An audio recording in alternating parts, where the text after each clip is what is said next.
I'll write part one of the story in about 1,400 words using simple English with a natural tone. I'll make it human-centric, engaging, and appropriate for YouTube, while avoiding common names like the ones you mentioned. Here's the expanded first part of the story. The old pickup truck rattled down the narrow road as Tom Hayes drove toward his new job. The headlights cut through the evening fog, revealing glimpses of iron fencing and weathered tombstones beyond. Oakwood Cemetery loomed ahead, a sprawling 30 acres of history and silence on the edge of Millfield, a town small enough that most residents knew each other by name. Tom gripped the steering wheel tighter as he approached the cemetery gates. At 32, he never imagined he'd be working as a night watchman at a graveyard, but life had a way of taking unexpected turns. 6 months ago, he'd been a construction foreman. Then the accident happened. His leg healed eventually, but the company had already replaced him. 3 months of job hunting had left him desperate enough to take anything, even this. The gates were already open. Tom checked his watch, 7:45 p.m. His shift wouldn't start until 8:00, but he wanted to arrive early on his first night. He parked near a small brick building with a sign that read, "Security Office," and cut the engine. For a moment, he sat in silence, listening to the tick of his cooling engine and staring at the rows of gravestones barely visible in the growing darkness. What was he doing here? His friends had laughed when he told them about the job. "You're gonna watch over dead people?" his buddy Rick had joked. "Easiest job in the world. They're not going anywhere." A sharp knock on his window made Tom jump. An older man with a bushy white beard peered in at him, then stepped back as Tom opened the door. "You must be the new guy," the man said, extending his hand. "I'm Howard. Been the night watchman here for almost 12 years. Tom shook his hand. "Tom Hayes. Guess you're showing me the ropes tonight?" Howard nodded, jingling a set of keys. "For the next 3 nights, then you're on your own. Follow me." The security office was small but comfortable. A desk with monitors, showing feeds from security cameras, a mini-fridge, microwave, coffee maker, and a worn couch against one wall. A small bathroom was tucked in the corner. "This is home for the next 8 hours each night," Howard said, hanging his jacket on a hook by the door. "Job's simple enough, hourly rounds through the main paths. Check the gates. Make sure no one's hanging around causing trouble. Kids sometimes think it's fun to sneak in, leave beer cans, tip over flowers. You know how it is." Tom nodded, taking it all in. "Any real problems I should know about?" Howard hesitated, then shrugged. "Not really. Couple of homeless folks try to sleep here sometimes when it gets cold. Just ask them to move along. Cemetery director doesn't want anyone here after hours. Living folks anyway." He gave a small smile at his own joke. For the next hour, Howard walked Tom through the grounds, pointing out the different sections, the maintenance shed where groundskeeping equipment was stored, and the areas where the security cameras had blind spots. "These old trees block the view in some places," Howard explained, pointing to ancient oaks that had likely stood watch over the dead for a century or more. "That's why we do rounds. Cameras can't see everything. They pass to freshly dug grave, the dark rectangle of earth standing out against the surrounding grass. "Someone's getting planted tomorrow?" Tom asked, immediately regretting his choice of words. Howard didn't seem to notice. "Supposed to be. Mrs. Winters, 92 years old. But I heard there might be a delay. Some family drama about the will or something." 10 p.m. Howard had shown Tom everything he needed to know. Back in the office, Howard made coffee while Tom reviewed the logbook where he'd need to record his rounds and any incidents. "So, 12 years doing this?" Tom said, trying to make conversation. "You must have some stories." Howard's face changed slightly. He stirred his coffee longer than necessary. "It's mostly quiet. That's why I like it. After 30 years driving, a delivery truck dealing with traffic and people all day, quiet is nice. No, I don't know. Weird stuff?" Tom pressed, immediately feeling foolish. "Ghost stories or anything?" Howard looked at him for a long moment. "You believe in that kind of thing?" Tom shrugged. "Not really. Just curious." Howard sat down, cradling his coffee mug in weathered hands. "Look, most nights nothing happens. You do your rounds. You read a book, watch something on your phone, maybe doze a little when it gets late. But this place has been here since 1863. Lot of history, lot of stories. Like what? Tom found himself leaning forward. Like nothing you need to worry about, Howard said firmly. Just do your job, keep your eyes open, and don't let your imagination run wild. This place plays tricks on you sometimes, especially when the fog rolls in or when the wind moves through the trees. You'll hear things, branches scraping against each other, animals moving around. It's just nature. Tom nodded, feeling slightly embarrassed for asking. Of course there were no ghosts. He was a grown man, not some kid telling campfire stories. The rest of the night passed uneventfully. Howard showed Tom how to lock up in the morning, then left him with a final piece of advice. Get yourself a good thermos. Coffee's your best friend on this job. For the next 2 nights, Tom shadowed Howard, growing more comfortable with the routine. By the 3rd night, he was doing the rounds on his own while Howard stayed in the office, reading a dog-eared paperback. You're catching on quick, Howard said when Tom returned from his midnight round. Any questions before tomorrow when you're flying solo? Tom shook his head. Seems straightforward enough. He hesitated. But I am curious about something. That empty grave we keep passing, the one for Mrs. Winters, her funeral was supposed to be 3 days ago, right? It's still open. Howard sighed. Family couldn't agree on something in the will. Now they're saying maybe Friday, but who knows? It happens sometimes. Bureaucracy and family drama don't stop when someone dies. On his 4th night, his first alone, Tom arrived 15 minutes early. The cemetery looked different somehow, knowing he was the only living soul for acres around. He did his first round at 8:30 p.m., flashlight sweeping across the paths, casting long shadows behind the headstones and monuments. The night was clear and cool, stars visible above the trees. Tom found himself enjoying the peace. Howard was right. After years of noisy construction sites, the quiet was nice. He could hear himself think out here. By midnight, he'd settled into a rhythm. Round, coffee, read a bit on his phone, repeat. The cemetery director had warned him not to sleep on the job. Apparently, Howard had been caught napping more than once. But Tom wasn't tired. His body was still adjusting to the night shift. It was during his 2 a.m. round that the fog rolled in. It seemed to appear from nowhere, seeping up from the ground like ghostly fingers reaching for the sky. Within minutes, visibility dropped dramatically. Tom's flashlight beam couldn't penetrate more than 20 feet ahead. Great, he muttered, pulling his jacket tighter around himself. The temperature had dropped with the fog, and a damp chill seeped through his clothes. He considered cutting his round short, who would know, but decided against it. It was only his first night alone. Better to do things by the book. The fog muffled sound, creating an eerie blanket of silence broken only by his footsteps on the gravel path. Tom moved more slowly now, careful not to stray off the walkway. The last thing he needed was to trip over a headstone and twist an ankle.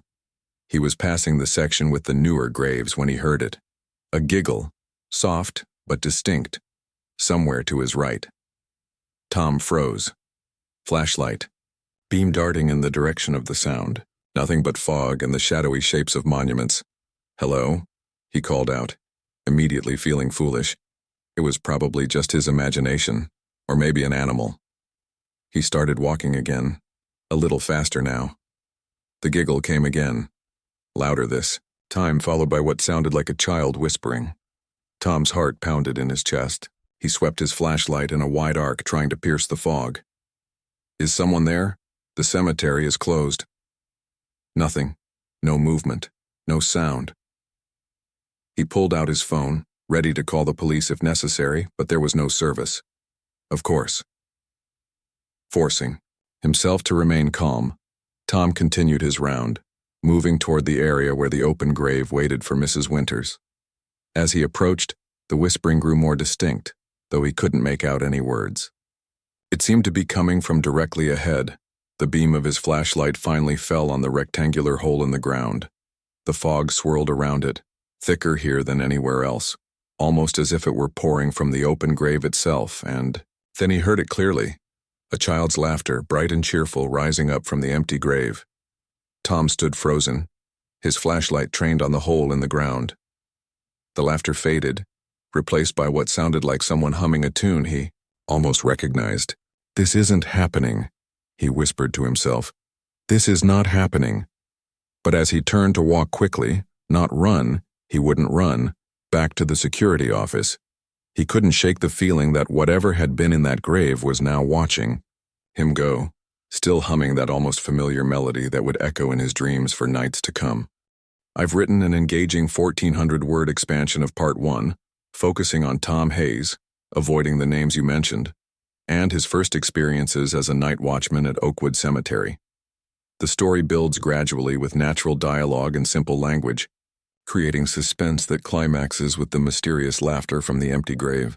The narrative has a human-centered approach with relatable elements like job loss, financial pressure, and natural skepticism about supernatural occurrences. I've kept the content appropriate for YouTube policies while maintaining an engaging, suspenseful tone that should captivate the audience. Would you like me to continue with the other parts of the story? Or would you like any adjustments to this first part? I'll write Part 2 of the story in about 1,400 words using simple English and a natural tone. I'll continue with the engaging, human-centric approach while keeping it appropriate for YouTube and avoiding the names you mentioned. Tom didn't sleep much the next day. Every time he closed his eyes, he heard that laughter echoing from the empty grave. By sunset, he had convinced himself it was just his imagination, the wind playing tricks or maybe some animal making strange noises in the fog. Howard had warned him that the cemetery could mess with your mind at night. Still, as he drove back to Oakwood for his second night alone, his stomach tightened with each mile. He arrived early again, parking in the same spot near the security office. The evening was clear, no sign of last night's heavy fog. Good. Maybe tonight would be normal. He found a note from the cemetery director on the desk. Mrs. Winters's funeral postponed again. Family issues. Now scheduled for Monday. 4 more days with that open grave. Tom sighed and tucked the note in the logbook. His first 2 rounds went smoothly. The clear night gave him good visibility, and he found himself relaxing as he walked the familiar paths between the gravestones. By midnight, he had almost convinced himself that last night had been nothing but nerves and an overactive imagination. Almost. During his 1 a.m. round, Tom deliberately took a different path to avoid the section with the open grave. He told himself it was more efficient, not avoidance. But as he circled back toward the security office, a strange feeling crawled up his spine, like someone was watching him. He turned quickly, shining his flashlight behind him. Nothing but shadows and stone markers. Back in the office, Tom made fresh coffee and tried to focus on the basketball highlights playing on his phone. But his mind kept drifting back to that empty grave and the sound of a child's laughter. After 30 minutes of pretending to watch the game, he put his phone down and pulled the cemetery map from the desk drawer. The plot reserved for Mrs. Winters was in Section E, one of the newer areas of the cemetery. Nothing special about it according to the map. Just another plot in a row of similar plots. So why did it give him such an uneasy feeling? On a whim, Tom opened the filing cabinet where Howard had shown him they kept records of recent burials. He flipped through until he found the folder for Section E. Mrs. Winters' paperwork was on top. Standard forms, payment receipt, plot location. Nothing unusual. Out of curiosity, Tom looked at the history of the plot. Before being assigned to Mrs. Winters, it had been reserved twice before. The first time was 3 years ago, for someone named George Phillips, but a note indicated the family had requested a different location at the last minute.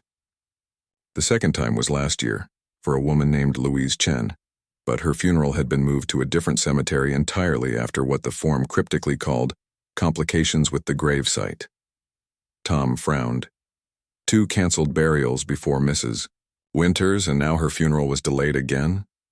Maybe it was just coincidence, but it felt strange. His phone rang, startling him so badly he nearly knocked over his coffee. It was Howard. "How's it going, rookie?" the older man asked when Tom answered. "Any problems?" "No, everything's fine," Tom replied automatically. He considered mentioning what he'd heard last night but decided against it. The last thing he wanted was for Howard to think he was losing his nerve on his second night. Good. Just checking in. First week can be an adjustment." Howard paused. "You staying away from that empty grave? Heard Mrs. Winters is still waiting for her spot." Tom's hand tightened on the phone. "Yeah, it's scheduled for Monday now. Why do you ask about the grave?" Howard was silent for a moment. "No reason, just making conversation. Anyway, I'll let you get back to work. Call if you need anything." The call ended, leaving Tom with more questions than before. Why had Howard specifically asked about the empty grave? Did he know something? Tom's 2 a.m. round came too quickly. Despite the clear night, he found himself hesitating at the door of the security office. Taking a deep breath, he stepped outside, determined to face whatever was out there. This time, he deliberately walked toward Section E. If there was something strange about that grave, he needed to know what he was dealing with. As he approached, the night seemed to grow quieter, as if the usual cricket sounds and rustling leaves had been turned down. The open grave looked ordinary enough in the moonlight, just a dark rectangle cut into the earth, waiting for its occupant. Tom stood at the edge, shining his flashlight down into the empty hole. Nothing but dirt walls and a flat bottom about 6 feet down. "Hello?" he said softly, feeling ridiculous even as he spoke. Is anyone there?" Silence answered him. Of course, what had he expected? Tom turned to continue his round, feeling a mixture of relief and embarrassment. He'd let his imagination run away with him, just like Howard had warned against. He had taken only 3 steps when the humming started. The same almost familiar tune from last night, coming from the grave behind him. Tom froze. The humming continued, soft but clear in the night air. Slowly, he turned back toward the grave. "Who's there?" he called, his voice shaking slightly. "This isn't funny." The humming stopped. For a moment there was complete silence. Then a small voice, clearly a child's, said, "Why won't they let anyone stay here?" Tom's blood ran cold. The voice had come from the empty grave. "What?" he managed to say. "They keep digging the hole, but they never let anyone stay," the voice said. It didn't sound threatening, more confused, maybe a little sad. "They've been doing it for a long time now." Tom took a step closer to the grave, his flashlight beam steady despite his trembling hand. "Who are you?" A giggle answered him, the same one he'd heard last night. "I've been here a long time, before the big trees were big, before most of these stone houses." The voice paused. "Are you the new watcher?" Tom swallowed hard. "Yes, my name is Tom." "Tom," the voice repeated, as if trying out the name. "The old watcher knows about me. He talks to me sometimes, but most watchers pretend they don't hear me." "Howard knows about you?" Tom asked, his mind racing. "Howard," the voice confirmed. "He brings me things sometimes, little toys, flowers. He's nice." Tom didn't know what to say. He was having a conversation with a voice from an empty grave, a child's voice from an empty grave. This couldn't be real. "What's your name?" he finally asked, figuring if he was having a hallucination, he might as well go with it. Silence. "Hello?" Tom called, leaning slightly over the edge of the grave. "Are you still—" "We're not supposed to tell our names," the voice interrupted, suddenly sounding cautious. "That's what the nice lady said. Names have power." "What nice lady?" "The one who takes care of us. She lived here before this became a sleeping place for the dead." Tom's mind was spinning. "How many of you are there?" Another giggle, but this one sounded different. Multiple voices laughing together. "7, the first voice said. "We're all here, under this spot. This is our special place." A chill ran down Tom's spine. 7 children? Under the grave? "What happened to you?" he asked, dreading the answer. The voice grew quieter. "It was very cold. We were playing hide and seek in the woods. We found a spot in the hill where we could hide together. We covered the opening with branches so no one would find us. The voice trembled slightly. No one did find us. The snow came. We waited and waited. Tom felt sick. The voice was describing children who had frozen to death in some kind of makeshift shelter or cave. "I'm sorry," he said, not knowing what else to offer. "It's okay. We're not alone. And sometimes we get to play and talk to nice people like you and Howard." There was a pause. "But we don't like when they try to put other people in our special place. It's ours." "Is that why Mrs. Winters's funeral keeps getting delayed?" Tom asked, the pieces starting to click into place. "And the others before her?" "We don't want them here." Another voice chimed in, a different child, the tone slightly deeper. "This is our place. We make things happen," added a third voice, this one higher and more sing-song. "We can do lots of things if we try together." Tom backed away from the grave. "I need to go finish my rounds," he said, trying to keep his voice steady. "But I'll come back tomorrow night, okay?"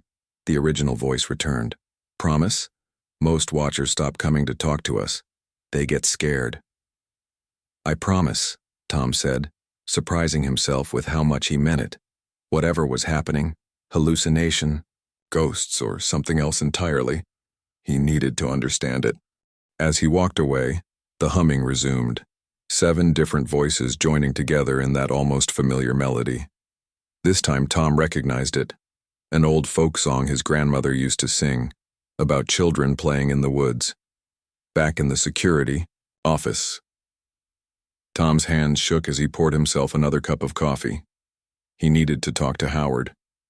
If what the voices, had said was true, the older watchman knew about them, had been leaving them toys and flowers. Tom pulled out his phone and found Howard's number but hesitated before calling. It was after 3 a.m. and what exactly would he say? "Hey, I just had a chat with 7 ghost children in that empty grave and they mentioned you've been bringing them presents." Instead, he opened his laptop and searched for information about Oakwood Cemetery's history. Maybe there was something about children dying in the area before the cemetery was established.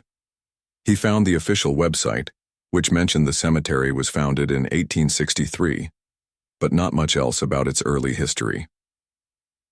A broader search for Children Died Millfield History turned up a few local history pages.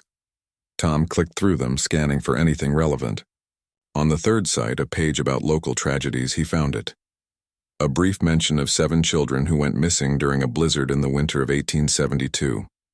Their bodies were discovered the following spring in a small cave on the hillside that would later become part of Oakwood Cemetery. Tom stared at the screen, his coffee growing cold beside him. The voices in the grave had been telling the truth. I've written the second part of the story, continuing Tom's experiences at Oakwood Cemetery as he deliberately investigates the mysterious empty grave. This section develops the supernatural element while keeping a human-centered focus on Tom's curiosity and fear. The narrative reveals more about the 7 children who died in the past and explains why the grave site has been problematic. I've maintained simple language and a natural conversational tone, while building tension through Tom's interaction with the ghostly voices. The story remains appropriate for YouTube while still being engaging and mysterious. The ending of this part provides a historical confirmation of the children's story, setting up for the next part where Tom can further investigate. Would you like me to make any adjustments to this part? Or would you like me to continue with part 3? I'll write part 3 of the story in about 1,400 words using simple English and a natural tone. I'll continue with the engaging, human-centric approach, while keeping it appropriate for YouTube and avoiding the names you mentioned. Next morning, Tom sat in his car in the cemetery parking lot long after his shift had ended. The groundskeepers had arrived, nodding to him as they began their daily tasks, probably wondering why the night watchman was still there, staring at nothing. He hadn't slept. How could he? After finding the article about the 7 children, he'd spent the rest of his shift searching for more information. There wasn't much, just the basic story. 7 children from the town, ages 6 to 11, had wandered into the woods during winter. A sudden blizzard hit. Search parties looked for days but found nothing. When the spring thaw came, a hunter discovered their bodies in a small cave. They had apparently sought shelter and died from the cold. The article didn't mention names, which seemed odd for such a tragedy. It simply referred to them as the lost children of Millfield. The cave where they were found was on land that was purchased by the cemetery a year later as it expanded. Tom rubbed his tired eyes. He should go home, get some sleep, try to make sense of all this. But something held him there, staring at the section of the cemetery where that empty grave waited. Finally, he started his truck and drove. Not home, but to the Millfield Historical Society. It was housed in an old Victorian building near the town square, its front yard decorated with a historical marker about the town's founding in 1825. A small bell jingled as Tom pushed open the door. The interior was cool and smelled of old books and furniture polish. Display cases lined the walls filled with artifacts from the town's past, old farming tools, photographs, household items from different eras. "Can I help you?" A woman in her 60s appeared from a back room, glasses hanging from a chain around her neck. "I hope so," Tom said. "I'm researching some local history. I'm particularly interested in an incident from 1872, 7 children who died in a blizzard." The woman's friendly expression shifted slightly. "The lost children. That's a sad chapter in our town's history. Are you a relative?" "No, just interested in local history." The lie came easily. "I'm the new night watchman at Oakwood Cemetery, and I heard the story. Apparently they were found on what later became cemetery grounds." She studied him for a moment, then nodded. "Follow me. We have some materials in the archives." She led him through the back room and down a narrow staircase to a basement level. Metal shelving units filled with boxes lined the walls. A large table sat in the center of the room under fluorescent lights. "Wait here," she said, disappearing between the shelves.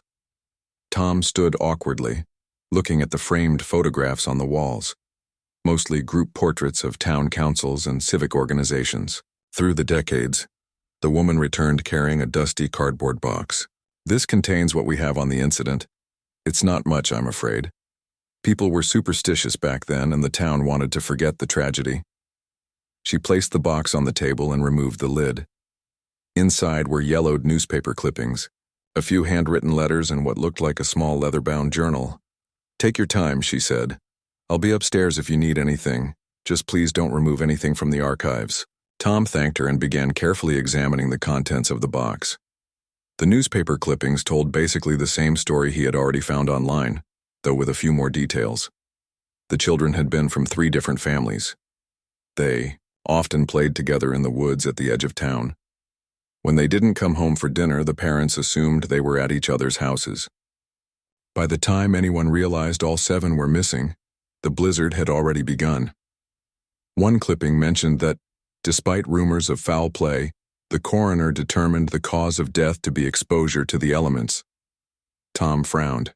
Rumors of foul play? That was new. He turned to the handwritten letters. They were mostly correspondence between town officials about the incident. One, from the mayor to the sheriff, referenced those disturbing drawings found with the bodies and urged that such things not be made public, for the peace of mind of the families and the reputation of our town. Tom's pulse quickened. Drawings? What drawings? The leather journal proved to be the most interesting item. It belonged to a man named William Cooper, who had been part of the search party that found the bodies. His entry from that day was difficult to read. The handwriting was shaky, as if written by someone deeply disturbed. April 12, 1873, it began. "God help me. We found them today. All 7, huddled together in that cave like they were sleeping. The snow had preserved them somewhat, a terrible mercy that made them look almost alive. The cave walls were covered with drawings, childish pictures done in chalk or charcoal, I couldn't tell which. Strange symbols among them that none of us recognized. Most disturbing was the arrangement of small toys in the center of the cave. Dolls, wooden animals, a little drum, all set in a perfect circle. None of the parents recognized these toys as belonging to their children. Where did they come from? How did the children have chalk or charcoal to draw? The sheriff ordered us not to discuss these details. The bodies will be buried in the church cemetery tomorrow. As for the cave, Mayor Holden wants it sealed up. Best to let them rest, he said. I'm not sure what he meant by them. The journal entry continued, describing how the town had begun to raise funds for a memorial, but the plan was abandoned after the incidents began. Cooper didn't specify what incidents, but he mentioned that people had started to avoid the area where the cave was located. The final entry about the children, dated almost a year later, simply said, Oakwood Cemetery has purchased the hillside containing the cave. They plan to expand the grounds next spring. I warned Director Franklin about the cave, but he dismissed my concerns. Progress cannot be halted by superstition, he said. God forgive me for not insisting harder. Tom sat back in his chair, his mind racing. The children had drawings and toys in the cave that didn't belong to them. The town had tried to cover up these strange details, and when the cemetery expanded to include the site, someone had warned against it. He flipped through the rest of the journal, but Cooper made no further mention of the children or the cave. The trail went cold. Tom thanked the Historical Society woman and headed home, his thoughts swirling. He managed a few hours of restless sleep before it was time to return to Oakwood for his night shift. This time, he arrived with a small backpack, in addition to his usual gear. Inside were a few items he'd picked up that afternoon: a small flashlight, a tape recorder, and a children's picture book about animals. He wasn't sure why he'd bought the book. It had been an impulse. The cemetery. Director was just leaving as Tom arrived. Hayes, good timing, the man said, looking harried. Listen, there's been another delay with the Winters funeral. Some issue with the casket delivery now. It's rescheduled for Wednesday. That's the third delay, Tom noted, trying to sound casual. The director sighed. Tell me about it. The family is getting upset. Can't say I blame them. He lowered his voice. Between you and me, I'm thinking of offering them a different plot. That one seems cursed or something. Tom's ears perked up. What do you mean? Oh, just cemetery humor, the director said, waving a hand dismissively. But we've had trouble with that spot before. Technical issues, water seepage, soil composition problems. Probably should have filled it in permanently years ago. Has anyone ever been successfully buried there? Tom asked. The director thought for a moment. Not that I can recall, and I've been here 15 years. Always something comes up when we try. Weird coincidence. He glanced at his watch. Gotta run. Have a quiet night, Hayes. Tom settled into the security office, watching the sun set through the window. He was nervous about his plan for tonight, but also strangely excited. If what he'd found at the Historical Society was true, and if his experiences with the voices were real, then something extraordinary was happening at Oakwood Cemetery. He waited until his midnight round to approach the empty grave again. The night was cool and clear, a half-moon providing enough light to walk without his flashlight. As he neared Section E, he felt that same stillness descend, as if the cemetery were holding its breath. The grave looked as it had before, just a dark hole in the ground. Tom sat down on the grass beside it, setting his backpack next to him. Hello, he said softly. I came back like I promised. Are you there? For a long moment there was nothing. Then a whisper from the grave. You remembered. Tom let out a breath he hadn't realized he was holding. Yes, I remembered. I brought something for you. He pulled out the picture book and held it up, feeling slightly foolish. It's a book with animals. I thought you might like it. A different voice, higher pitched, spoke up. Can you read it to us? It's been so long since anyone read to us. Sure, Tom said, opening the book. The colorful pages caught the moonlight as he began to read about a rabbit family that lived in a forest. He felt strange sitting alone in a cemetery reading a children's book to an empty grave, but also strangely at peace. When he finished the story, he set the book down. I went to the Historical Society today. I read about what happened to you. Silence greeted this statement. I know you were found in a cave in the spring of 1873. Tom continued gently. I know it was very cold and you were trapped by the snow. We weren't trapped, a third voice said, this one sounding older than the others. We were hiding. Hiding from what? Tom asked. From him, came the reply, suddenly fearful. The bad man. Tom felt a chill that had nothing to do with the night air. What bad man? But the voices had gone quiet. Tom waited, but they didn't speak again. After several minutes, he packed up his things and continued his round, his mind filled with new questions. What bad man? Why had that detail never appeared in any of the historical accounts? And why had the town been so eager to forget this tragedy, sealing away not just the cave but the memory of these children? As he walked back to the security office, Tom made a decision. Tomorrow he would confront Howard. The former watchman knew about the children, had been leaving them toys and flowers. Maybe he knew more about their story than what Tom had pieced together so far. And maybe, just maybe, he knew what lay beneath that empty grave. I've written the third part of the story, expanding on Tom's investigation into the mystery of the 7 children. This section introduces historical research and deepens the supernatural mystery by revealing disturbing details about the children's deaths that weren't in the official record. The narrative maintains human-centered storytelling.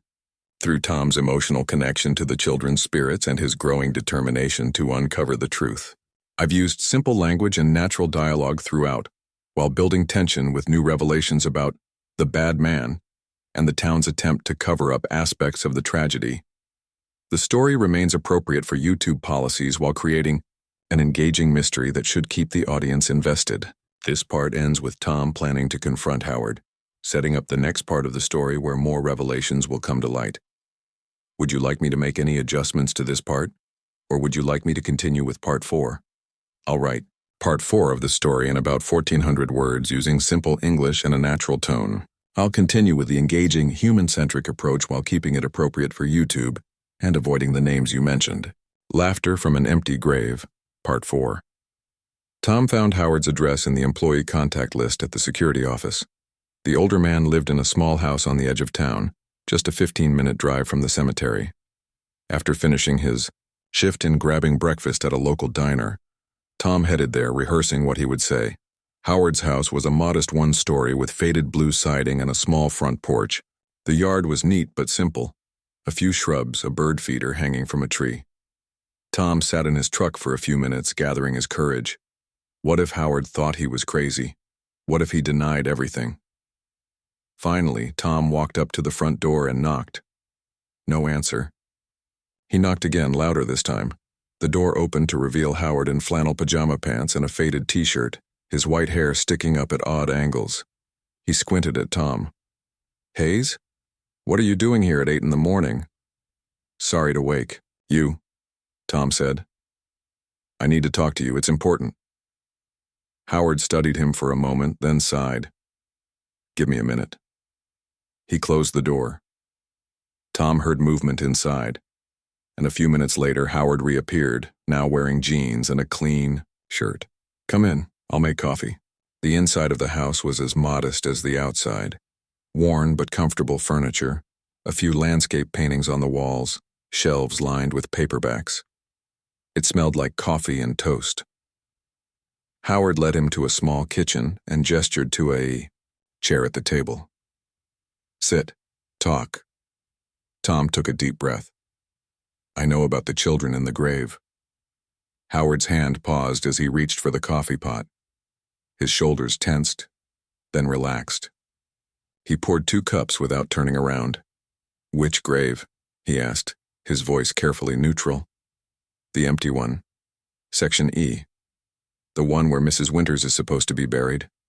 The one where 7 children died in 1873. Howard placed a mug in front of Tom and sat down across from him. So you've heard them? Relief washed over Tom. Howard wasn't denying it or acting like he was crazy. Yes. They said you talk to them sometimes, that you bring them toys and flowers. Howard nodded slowly. I've been looking after them for nearly 12 years now. Every night watchman before me did the same, going back generations. Why didn't you tell me about them? Howard sipped his coffee. Would you have believed me? Oh, by the way, there's an empty grave with the ghosts of 7 children in it. Make sure you say hello when you pass by. Would you have taken the job? Tom had to admit Howard had a point. Probably not, he conceded. But once I started hearing them, I was planning to tell you, Howard interrupted. After a few weeks, when you were settled in, it's a lot to dump on someone their first day.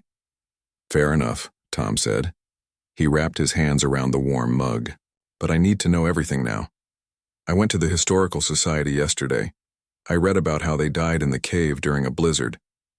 But there were strange details, drawings on the cave walls, toys that didn't belong to them. And last night, they mentioned a bad man they were hiding from. What happened to those kids, Howard? The older man's face darkened. He stood up and walked to a bookshelf in the living room, returning with a thin, leather-bound book. This was passed down from one night watchman to the next. The first entry is from 1874, a year after the cemetery expanded to include the hillside, with the cave.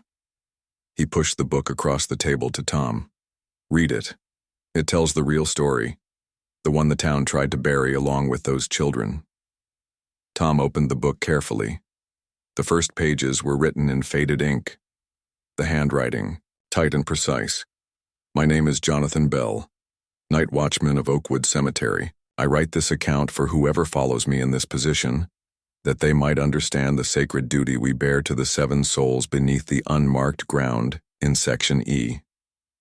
The official story, as recorded in the town newspaper and maintained by the authorities, is that these children, 4 boys and 3 girls from respectable families, wandered into the woods to play and were caught in a sudden blizzard.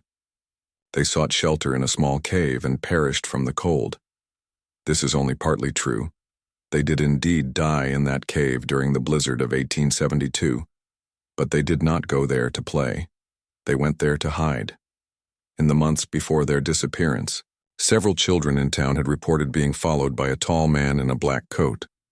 Parents dismissed these stories as childish imagination, but the children were genuinely frightened. They created a secret hiding place in the woods, the cave, where they would eventually be found.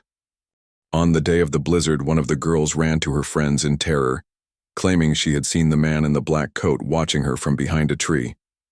The 7 children fled to their hiding place, not realizing the severity of the approaching storm. When their bodies were discovered months later, the cave walls were covered with drawings, not just childish pictures, but protective symbols and wards the children had created in their fear. The toys arranged in a circle were not their own, but objects they had collected and imbued with meaning in their innocent attempts to protect themselves. Most disturbing of all was what the searchers found scratched into the stone at the back of the cave. He can't come in here. The town leaders, fearing panic and unwilling to admit they had dismissed the children's fears, agreed to seal the cave and speak no more of these details. The official cause of death remained exposure to the elements, and the strange man in the black coat was forgotten, by the adults at least. When Oakwood purchased the land, the cave was filled in and covered over. A year later, when the first attempt was made to dig a grave on that spot, the diggers reported hearing children's voices and feeling cold spots despite the summer heat. The burial was moved elsewhere. As night watchman, I began to hear them shortly after taking the position. Whispers, laughter, sometimes crying. At first, I thought I was imagining things. Then one night, as I passed by, a small voice clearly asked, "Are you the bad man?" I have since formed a relationship with these lost souls. They are not malevolent, merely frightened and protective of the space they consider their sanctuary. They prevent burials in their spot because they fear adults will bring the bad man to them. I do not know if the man in the black coat was real or imagined, human or something else. I know only that the fear of him keeps these children bound to their hiding place, unable to move on even in death. To whoever reads this and takes up my post, show them kindness. Bring them small gifts, toys, books, flowers. Read to them on quiet nights. Perhaps with enough time and care they may find the peace that was denied them in life. Tom looked up from the journal, his mind reeling. So they're still hiding, even after all this time? Howard nodded. Every watchman since Jonathan Bell has added to that journal, recording their experiences with the children. Some tried to research the man in the black coat, but there's almost nothing in the historical record. Just a few scattered mentions in old diaries of a tall stranger who would watch children from a distance. Do you think he was real? Tom asked. Howard shrugged. Does it matter? He was real to them. Real enough that they fled into a blizzard, rather than face him. Real enough that they're still hiding from him over 150 years later. Tom flipped through more pages of the journal, scanning entries from different handwritings across the decades. Some watchmen had recorded conversations with the children. Others had noted small gifts they had brought. A few had attempted rituals or prayers to help the spirits move on, all without success. The cemetery director mentioned offering the Winters family a different plot, Tom said. He called that spot cursed. Howard snorted. That's putting it mildly. No one has ever been successfully buried there. Something always happens. Equipment failures, family disputes, weather issues. The children make sure of it. But why keep trying? Why not just leave that spot empty out of respect? Money, Howard said simply. Cemetery space is valuable. The directors over the years have refused to waste a perfectly good plot because of superstition. Each new director convinces themselves that this time will be different. Tom closed the journal. So what do? We can't just leave those kids trapped there forever, still hiding from something that may never have existed. Howard raised an eyebrow. We? Yes, we, Tom said firmly. I'm the night watchman now. According to this journal, that makes them my responsibility too. A small smile crossed Howard's face. You're taking this better than I did when I first found out. It took me months to accept what was happening. I thought I was losing my mind. I'm not entirely convinced I'm not, Tom admitted. But I've heard them. I've talked to them. Whatever's happening is real, even if I can't explain it. Howard stood up and refilled their coffee cups. There might be a way to help them, he said slowly. The last few pages of the journal, the entries from my predecessor, David. He had an idea based on old folk beliefs about helping troubled spirits move on. I've never had the courage to try it, but maybe with two of us. Tom turned to the final pages of the journal. As he read, David's plan, a mixture of hope and apprehension, filled him. It wasn't complicated, but it would require them to do something the cemetery director would definitely not approve of. You want to dig? Tom looked up at Howard. Under that empty grave? Howard nodded. Not a full excavation, just enough to see if David's theory is correct that there's still a part of the original cave down there, sealed away when the cemetery expanded, a space the children consider their sanctuary. And if there is, then we follow the rest of his plan. Howard tapped the journal. A ritual of acknowledgement and release. Something to help them understand that they're safe now, that they can stop hiding. Tom considered it. Breaking cemetery rules, possibly damaging property, all based on the writings, in an old journal passed between night watchmen. It sounded crazy. But then he remembered the voices from the grave, the way they had asked him to read to them, their fear when they mentioned the bad man. When do we start? He asked. Howard smiled. Tonight, after my shift ends and yours begins, I'll bring the tools. I've written the fourth part of the story, focusing on Tom's conversation with Howard and the revelation of the true history behind the 7 children. This section provides crucial backstory while maintaining the mystery and setting. Up the plan for resolution in the final part. The narrative continues to be human-centered through the emotional connection Tom feels to the children's plight and his determination to help them. The journal entries provide historical context in a way that feels authentic rather than expositional. I've kept the language simple and natural throughout, with dialogue that feels conversational and realistic. The story remains appropriate for YouTube policies while building tension toward the conclusion in Part 5. This part ends with Tom and Howard planning to investigate beneath the empty grave, creating anticipation for the final part of the story, where they will attempt to help the children's spirits find peace. Would you like me to make any adjustments to this part? Or would you like me to continue with the final part 5? I'll write the final part 5 of the story in about 1,400 words using simple English and a natural tone. I'll continue with the engaging, human-centric approach while keeping it appropriate for YouTube and avoiding the names you mentioned. How to Part 5 expanded. Type text markdown title. He Heard Laughter from an Empty Grave, Part 5. The moon was just a sliver in the sky when Howard arrived at the cemetery that night. Tom had already completed his first round and was waiting by the security office, a nervous energy making it impossible for him to sit still. "Ready?"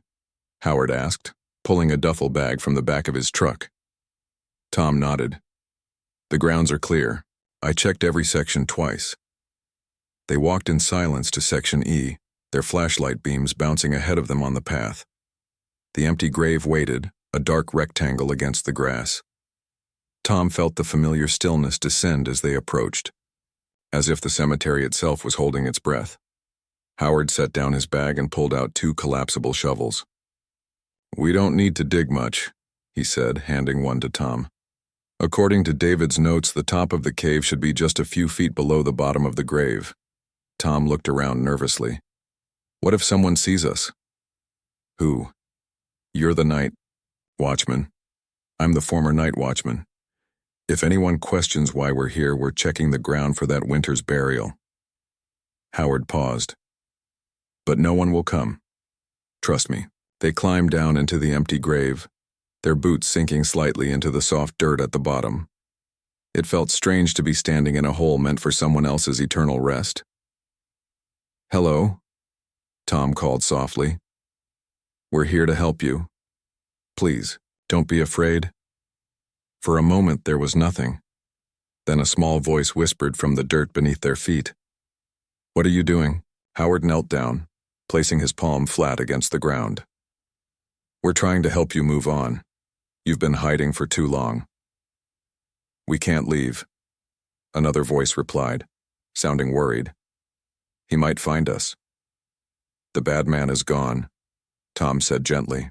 "He's been gone for a very long time. You're safe now." A chorus of whispers rose around them, too jumbled to make out individual words. The air in the grave seemed to grow colder. Howard stood up. "We need to start digging. They're agitated." They began to shovel, carefully removing dirt from the center of the grave floor. It was slow work in the confined space, but they established a rhythm. Dig, scoop, toss the dirt up and out of the grave. After about 20 minutes, Tom's shovel hit something that wasn't dirt. A hollow sound echoed up from below. "There," Howard said, excitement in his voice. "That's it." They cleared away more dirt, revealing what looked like old wooden boards rotted and warped with age. Using the edges of their shovels, they pried up one of the boards. It came away with a groan of ancient nails, revealing a dark space beneath. The cold air that rushed up from the opening carried the musty smell of earth and something else, a faint trace of chalk dust. Tom shined his flashlight into the hole. Below was a small space, perhaps 4 feet high and 10 feet across. The floor was covered with a layer of dust and small stones, but what caught Tom's attention were the walls. Every inch was covered with childish drawings and strange symbols, just as the journal had described. Faded but still visible, the chalk marks depicted stick figures, houses, animals, and patterns that looked almost like protective runes.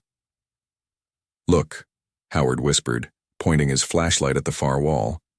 There, scratched deeply into the stone, were the words, "He can't come in here." A chill ran down Tom's spine that had nothing to do with the cold air from the cave. He could almost feel the desperate fear that had driven children to carve those words. "Now what?" he asked. Howard reached into his duffel bag and pulled out 7 small objects, setting them on the edge of the opening. 7 handcrafted wooden toys: a horse, a bird, a rabbit, a dog, a cat, a bear, and a small doll. David's journal mentioned. "An old belief," Howard explained.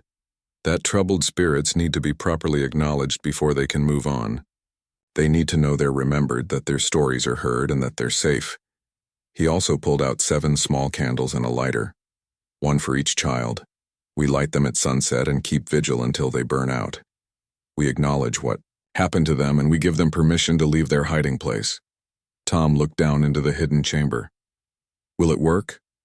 I don't know, Howard admitted. But we have to try something. They've been trapped here too long. They carefully lowered the toys and candles into the chamber, arranging them in a circle just as the children had done with their own treasures so long ago.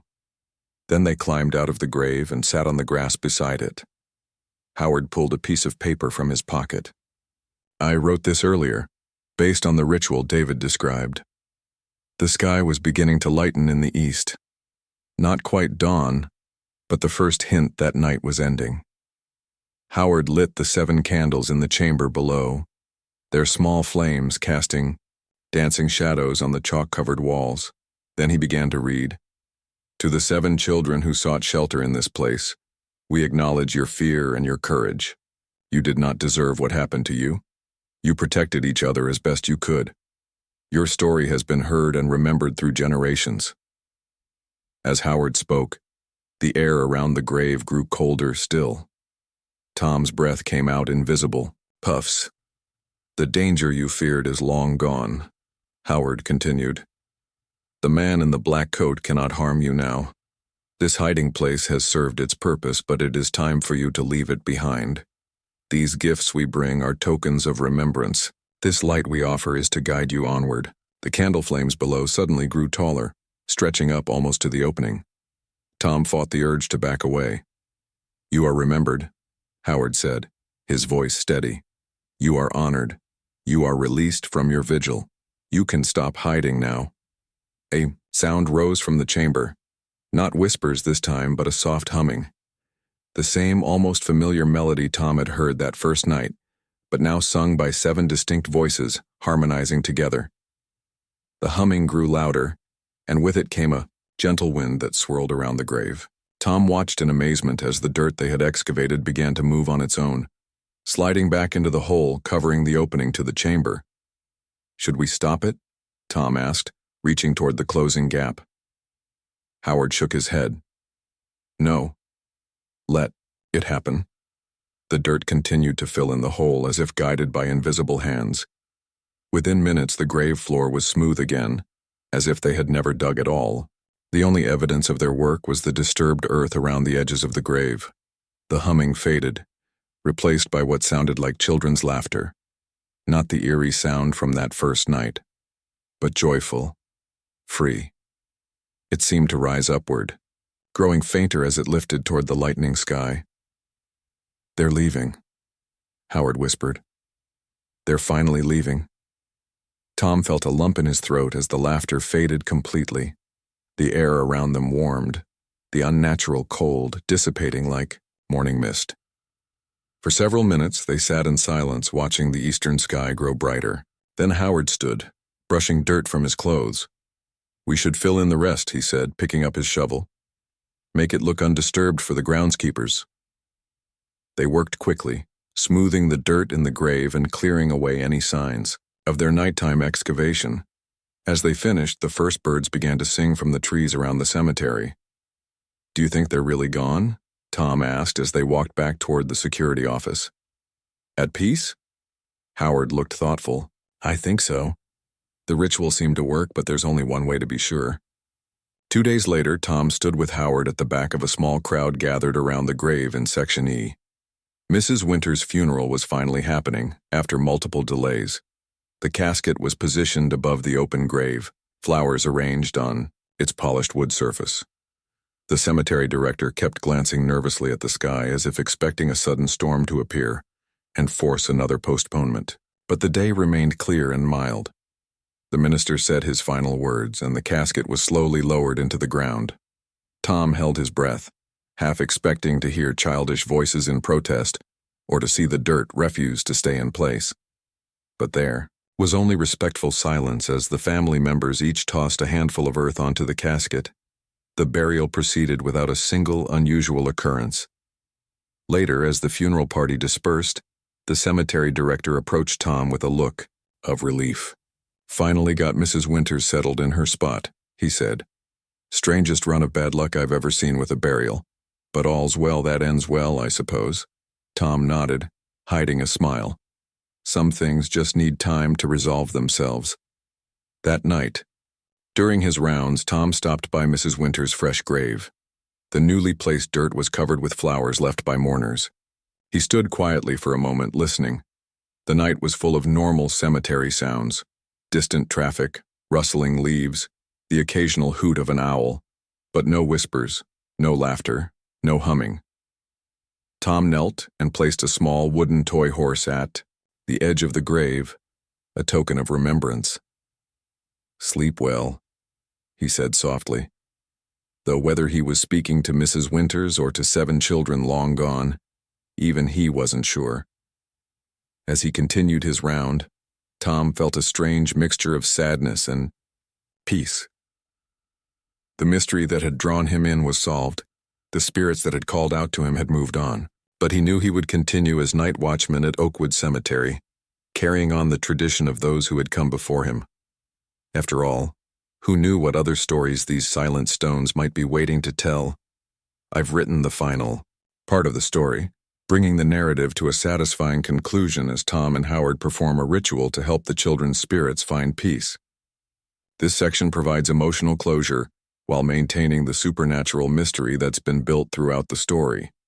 The narrative remains human-centered through Tom and Howard's compassionate efforts to help the trapped spirits and the symbolic acknowledgement of the children's fears and experiences. I've used simple language and natural dialogue throughout, with descriptions that create a vivid atmosphere for this final chapter. The story concludes with confirmation that the children have moved on, demonstrated by Mrs. Winters' successful burial, while still leaving a touch of mystery about what other secrets the cemetery might hold. This ending provides both resolution and a hint that the supernatural world continues to exist alongside the ordinary. The entire story has maintained an appropriate tone for YouTube policies while creating an engaging supernatural narrative that should keep audiences invested from beginning to end. Is there anything you'd like me to adjust or modify about this final part before we consider the story complete?